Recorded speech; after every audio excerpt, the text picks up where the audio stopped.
isang lalaking nagngangalang Mitch kasama ang kanyang kasintahang si Katrina, at nagkaroon sila ng magandang bakasyon sa Ibiza, Spain. Matagal ng kasintahan ni Mitch si Katrina at may naiisip siyang espesyal na plano. Gusto niyang mag-propose kay Katrina at meron siyang kakaibang singsing na isinuot niya bilang pendant ng kwintas para gawin ito. Masayang-masaya si Mitch, kung saan kinunan niya ang kanilang magagandang sandali sa maaraw na dalampasigan. Yes. Yeah. Yes. At hindi na siya makapaghintay na tanungin ang kasintahan na pakasalan siya. Pagkatapos gawin ang kanyang madamdaming proposal, nagpa siya si Mitch na i-treat silang dalawa ng inumin upang magdiwang. Gayunpaman, biglang naging bangungot ang kanilang kaligayahan. Nang hindi inaasahan, isang grupo ng mga terorista ang sumugod sa lugar, at pinaputukan ang mga inosenteng tao nang walang anumang dahilan. Nasugatan si Mitch at sa kasamaang palad, namatay si Katrina sa kaguluhan. Makalipas ang 18 buwan, nabalot si Mitch ng galit at pagnanais na makapaghiganti. Dahil dito, dinedicate niya ang kanyang sarili sa matinding training sa martial arts at sharpshooting.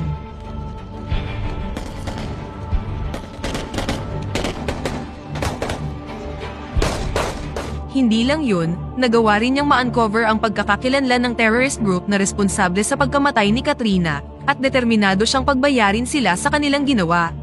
Nakipag-ugnayan siya sa mga terorista, at ginawa niya ang lahat upang matanggap sa kanilang grupo, na may nag-iisang layunin na ipaghiganti ang pagkamatay ng kanyang minamahal.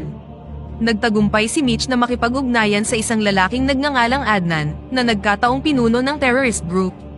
Gustong papaniwalain ni Mitch si Adnan na galit siya sa United States, at sabik na sabik siyang sumali sa kanilang grupo. Habang nagsasanay at naghahanda para sa kanyang misyon, nahirapan si Mitch na kontrolin ang kanyang emosyon. Sa isang sparring match, halos mapatay na niya ang kanyang kalaban. Lingid sa kanyang kaalaman, binabantayan siya ng CIA, lalo na pagkatapos niyang makipag-ugnayan kay Adnan na target din ng ahensya. Kalaunan, muling nakipag-ugnayan si Mitch kay Adnan, at nagsimulang magtanong si Adnan sa kanya upang subukan kung gaano siya kadeterminado. Matapos ang ilang pagkukumbinsi, sa wakas ay nagawang hikayatin ni Mitch si Adnan at nakatanggap siya ng imbitasyon na makipagkita sa kanya ng personal sa Libya. Sa huli, nang makilala ni Mitch si Adnan at handa ng maghiganti para sa pagkamatay ng kanyang minamahal, nangyari ang isang hindi inaasahang bagay. Why have you come? What can I do to earn your trust? Ang kanilang hideout ay biglang inatake ng isang pangkat ng Special Forces mula sa United States. Sa kasamaang palad, binawian ng buhay si Adnan sa pag-atake. Nakaramdam ng galit si Mitch dahil hindi niya nagawang makapaghiganti kay Adnan, kaya't inilabas niya ang kanyang galit sa pamamagitan ng paulit-ulit na pagsaksak sa isa sa mga teroristang nasawi sa ambush, hanggang sa hilahin siya ng mga tropang Amerikano palayo sa lugar. Kalaunan, sa isang CIA facility, si Mitch ay nahaharap sa matinding pagtatanong tungkol sa kanyang mapangahas na mga aksyon, kung saan pumasok siya sa mapanganib na hideout ng mga terorista nang walang tamang paghahanda. Ipinaliwanag ni Mitch na matagal na siyang naghahanda dahil determinado siyang maghiganti. Nang tila mahaharap na siya sa parusa sa kanyang kawalang ingat, ipinagtanggol ni Mitch ang kanyang sarili sa pamamagitan ng pagsabing nakamit niya ang isang bagay na hindi pa nagagawa ng CIA agent o Special Force agent, ang mahanap ang hideout ng mga terorista at makipagkita sa kanilang pinuno. Matapos ang lahat ng mga kaganapan, si Mitch ay nakakuha ng pagkakataon mula sa CIA Deputy Director na si Irene Kennedy. Inalok ng direktor si Mitch ng pagkakataon na maging bahagi ng isang secret unit na tinatawag na Orion. Ipinakilala ni Irene si Mitch sa pinuno ng Orion Group na nagngangalang Stan Hurley, na dating Navy SEAL at isang veterano mula sa Cold War. Ang trabaho ni Stan ay turuan si Mitch at iba pang mga potensyal na recruit tungkol sa pakikipaglaban sa mga hindi kinaugaliang paraan. Kahit nagawa ni Mitch na matunton ang base ng mga terorista, pinaalalahanan siya ni Stan na ang kanyang mga nagawa ay hindi automatikong nangangahulugan na magiging bahagi siya ng koponan. Si Mitch, na laging determinado, ay hinamon si Stan na simulan na ang pagsasanay, upang makita ni Stan sa kanyang sarili kung si Mitch ay karapat-dapat na maging bahagi ng koponan o hindi. Nang sinimulan ni Stan ang kanyang training session sa buong koponan kasama si Mitch, itinuro niya sa kanila ang tamang paraan kung paano lumaban ang isang Black Ops unit upang matiyak ang tagumpay ng misyon. Pagkatapos ay inutusan ni Stan si Mitch na makipag-sparring kay Victor, isa sa kanyang mga recruit. Sa kanilang laban, walang kahirap-hirap na natalo ni Mitch si Victor. Hindi lang physical skills ang pinagtuunan ni Stan, binigyang diin din niya ang importansya ng pagiging alerto habang nasa misyon.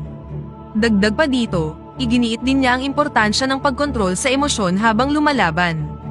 Hindi nagtagal, binigyan ni Stan si Mitch at iba pang miyembro ng team ng isang training, kung saan kailangan nilang dispatchahin ang mga partikular na target nang hindi nasasaktan ang mga inosenteng tao. Kapag natamaan nila ang maling target, makakatanggap sila ng electric shock. Nang makita ni Mitch ang isang larawan ni Adnan, hindi niya napigilan ang kanyang galit at nagpatuloy sa pag-atake kahit na hindi si Adnan ang kanyang nakatalagang target. Sa kabila ng sakit mula sa electric shock, hindi tumigil si Mitch hanggang sa napatumba niya si Adnan. Sina Stan at Irene, na nagmamasid kay Mitch, ay tila nadismaya ngunit napahanga rin sila sa kanyang determinasyon. Sa sumunod na eksena, si Irene at ilang mahahalagang opisyal ng US ay bumisita sa Iranian Embassy sa London. Nandoon sila para magtanong tungkol sa isang ninakaw na plutonium-type nuclear material na kinuha mula sa isang nuclear facility sa Russia. Tila ang mga nuclear stuff na mga ito ay maaaring maiugnay sa mga Iranian hardliner na hindi nasisiyahan sa nuclear deal sa pagitan ng Iran at Estados Unidos. Gayunpaman, si Minister Bahers na kumakatawan sa Iran ay itinanggi ang anumang pagkakasangkot sa pagnanakaw o pag-trade ng mga nuclear materials. Samantala sa Poland, mukhang sinusubukan ng ilang Russian na magbenta ng plutonium nuclear material sa isang lalaki na kilala sa pangalang Ghost. Nang mapansin ng mga pulis ang kanilang kahinahinalang van, lumapit sila at nagsimulang magtanong kay Ghost. Ngunit nang ipilit ng mga opisyal na halughugin ang sasakyan, pinatay sila ni Ghost pati na rin ang mga Russian, at pagkatapos ay mabilis na nawala sa gitna ng mga tao. Samantala, nakita ni Stan ang isang news report tungkol sa insidente sa Poland, kung saan nakunan ito ng isang CCTV camera.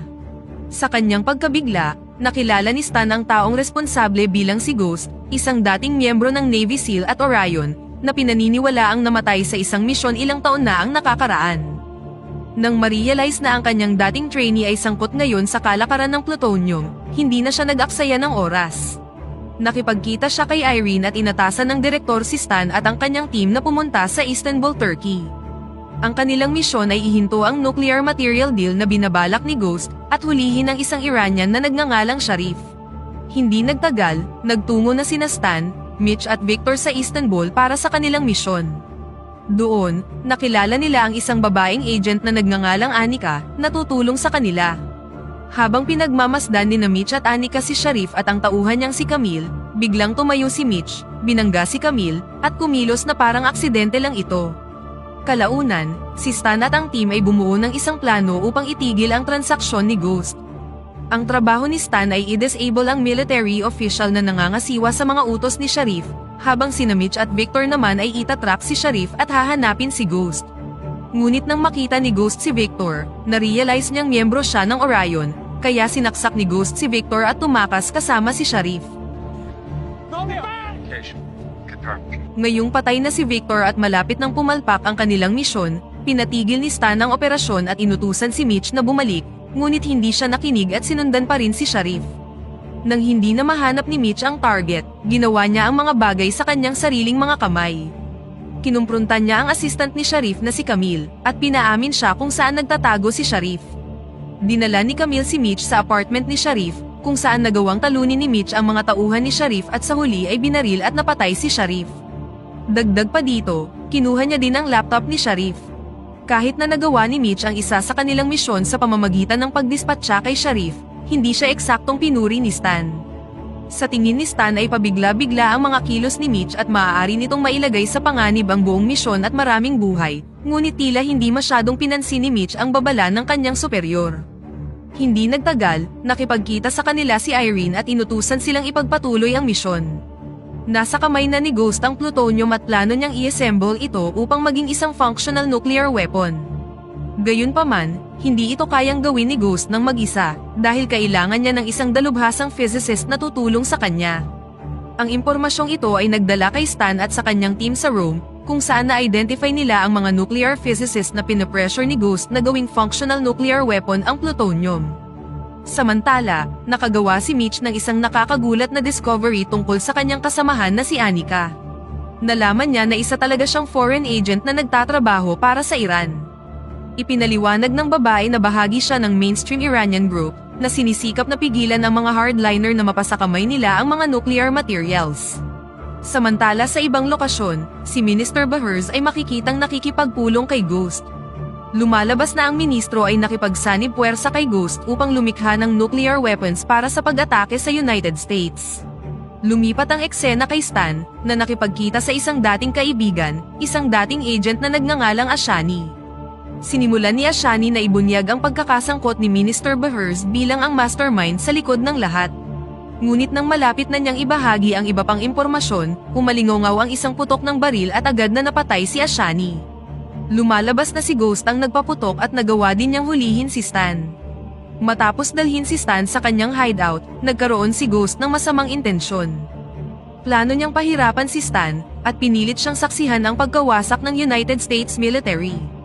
Pagkatapos ay ipinahayag ni Ghost ang kanyang motibasyon para sa lahat ng ito.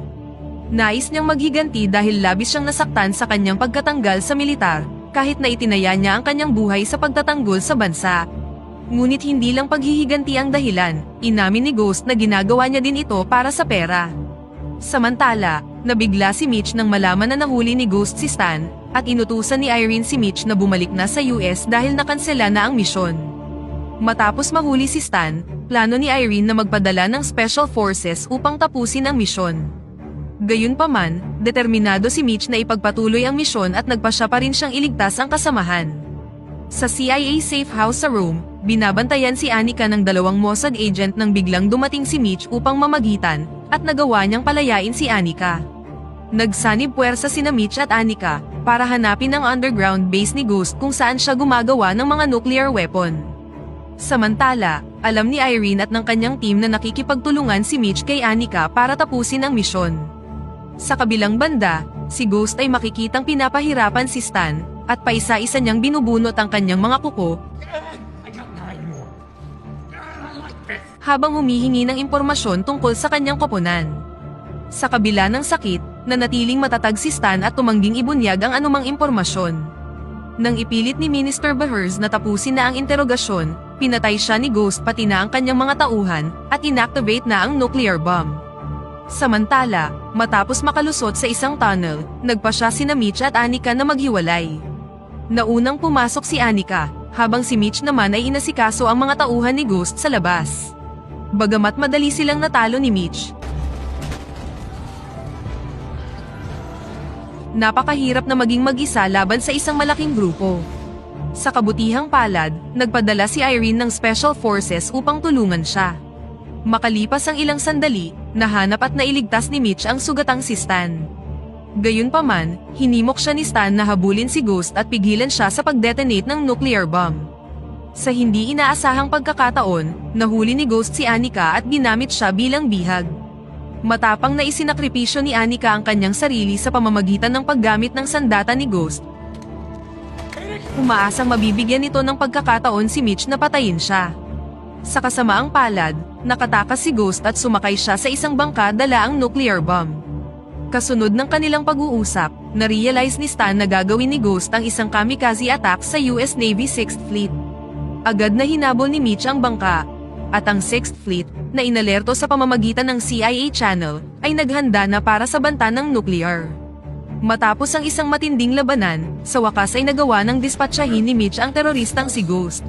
Pagkatapos ay kumilos na siya upang baguhin ang takbo ng bangka palayo sa 6th Fleet upang protektahan ito mula sa malaking pagsabog.